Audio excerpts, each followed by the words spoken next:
I just watched a compilation of upcoming movie trailers, and there were movies that were number 7 in the series of those films, or remakes of other films, or spin offs, or movies based on pre existing things like movies or video games and things.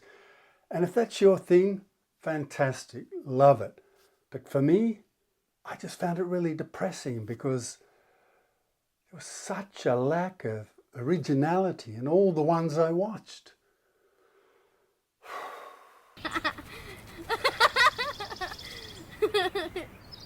So I'm watching these trailers and getting depressed, to be honest. And I'm wondering, are these really the films that these filmmakers want to make? Or are these films they're making to be able to make the films they want to make in the future? Because I've got to think that if you're a director, that you want to make original, new, exciting, boundary pushing, edgy things with new ideas, or, new ideas can be difficult. So if not new ideas, a completely new take on a theme or a story or a tradition or a character. Just when I watched these trailers, there was just nothing new. And I found myself skipping. I was skipping the trailers, which are only 2 minutes. I was skipping parts of it to try and find something I found interesting. And I couldn't. That was kind of depressing. So I think it's really important to be creative and don't let anyone stand in the way of your creativity. Now, I know that's almost impossible if you want to get any sort of budget to make a movie, because everyone wants their say. And a thought I had when I was watching these trailers was, are these the director's movies? Or are these the producer's movies or the studio's movies? And that also made me a little depressed. So I think that maybe they have to make the movies for the money.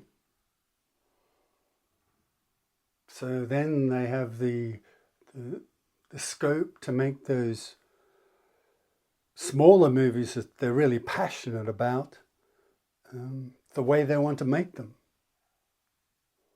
Because I think that's really important, to make them the way you want to make them. It doesn't matter if people hate them. We make lots of mistakes. I think it's important that you allow your creativity and your ideas to flow unrestricted in a way. So, because if you don't, you're not being true to yourself or honest with yourself, and you're not being honest with the story either. If other people come along and start chopping and changing your story and telling you to reshoot this bit and that bit, it's undermining your story. And it, very quickly becomes something which isn't yours. Which is why I suppose we have all these director's cuts, because producers and studios have forced them to make changes that they don't want to make. And you can argue, and I'm sure people have and will, which is the better one, and the shorter version, which it usually is, the studio version, is invariably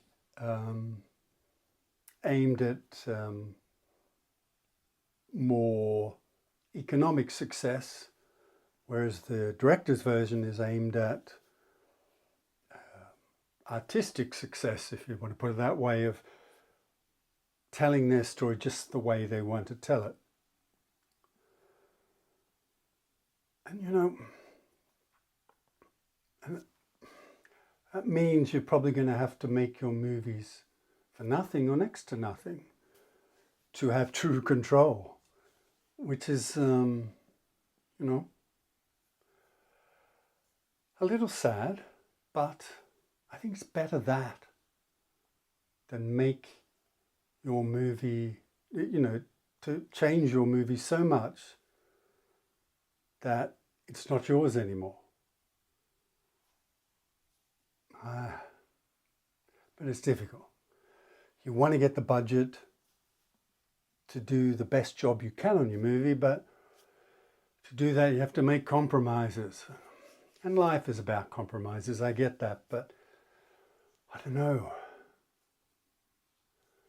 I can't remember who said it, something along the lines of compromise is the death of great art. And I kind of believe that. I'd rather see it in its truest form, whatever it is, whatever medium, even if it's a complete disaster. I'd rather see that than some sort of, sanitized version of the idea or sanitized version of the film to make it acceptable, to make it economical. So I don't want that. I want the idea. I want the story raw and hit me with it, even if I hate it. I'd much prefer that. Much prefer that. But someone said to me, Bill, here's a chunk of money to go be in a big franchise or something like that. Would I take it? You bet I would. I'd go and do it, whatever they wanted me to do. And then I'd use the money to make my own smaller projects. So maybe that's what some of these people are doing. And I wish some of these actors would work in no budget projects, because they get their big paycheck somewhere else. They don't need to burden zero budget filmmakers or low budget filmmakers with an enormous cost. If they like the idea, just jump in. That'd be great. That would help movies a lot. But I understand they've a lot of them have carefully built a product, which is them, and they want to carefully manage it. I get that. But it'd be nice if some of that, money or talent could filter into the lower budget end, the really low budget end, without compromise. That would be my idealistic wish. And, keeping things new is difficult. I'm working with a great writer, Marcus, on an idea at the moment, and we keep pulling each other up, which is fantastic, and saying, that's not a new idea, or that's not a new way of doing this.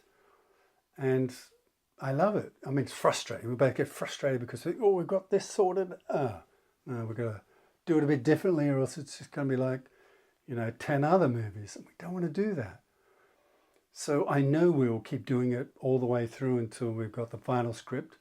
And I know that we'll miss some things because we're human beings, but we're going to do our best to try and keep those ideas or that way of telling that story, just even if it's just a little bit different, a little unique, and we put our little stamp on it in some way. I think that has to be done. I mean, even watching these trailers, some of the dialogue in the trailers was diabolical and expositional and heard a million times before. And I who makes a decision to put that clip in with that terrible dialogue in a trailer? I mean, as soon as I heard one line, I can't remember what it was or which one, I just skipped on immediately.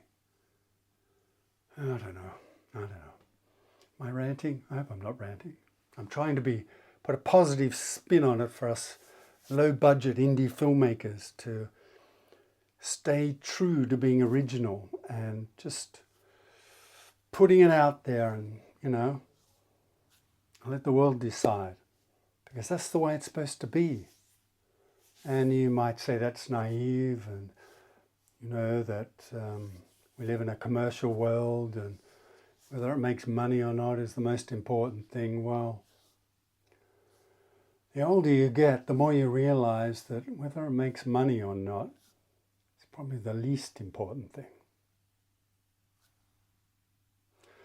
But how do you survive? It's not easy.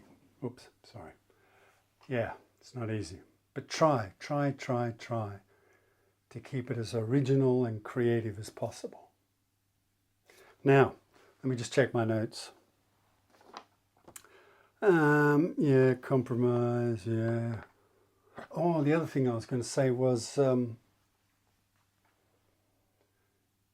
I watch lots of YouTube videos of filmmakers and films and people analysing films, and it can be really easy to find yourself falling into line with ideas of other people, even really low budget filmmakers.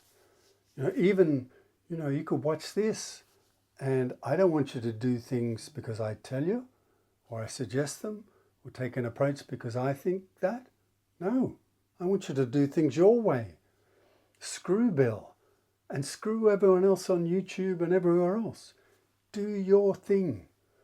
It's easy to look for the answer, look for the formula that someone else on YouTube that's got a gazillion followers tells you is the way to do it. Screw them. Do it your way. Do it your way. Find what works for you, and don't allow yourself to slip into becoming just a mirror of someone more successful. It's your one shot. You may only get the chance to make one movie. So why wouldn't you put your whole self into it and your whole creativeness into it and tell everyone else, So don't make someone else's movie, I guess is what I'm trying to say. And when it's such a struggle, it can be very easy to allow yourself to slip into doing things the way other people do. I've caught myself doing it, and I'm trying to continually check in with myself and say, is that me, or is that Joe Blogs on his YouTube channel saying that? So I guess it all comes down to taking risks. Just put it out there. Who cares what people think? Just put it out there. Thanks for watching. It'd be great if you could like, subscribe, and leave a comment. I'd love to hear what you think. And if you'd like to support me further, you can buy me a coffee. There's a link in the description below. I hope to see you in the next one.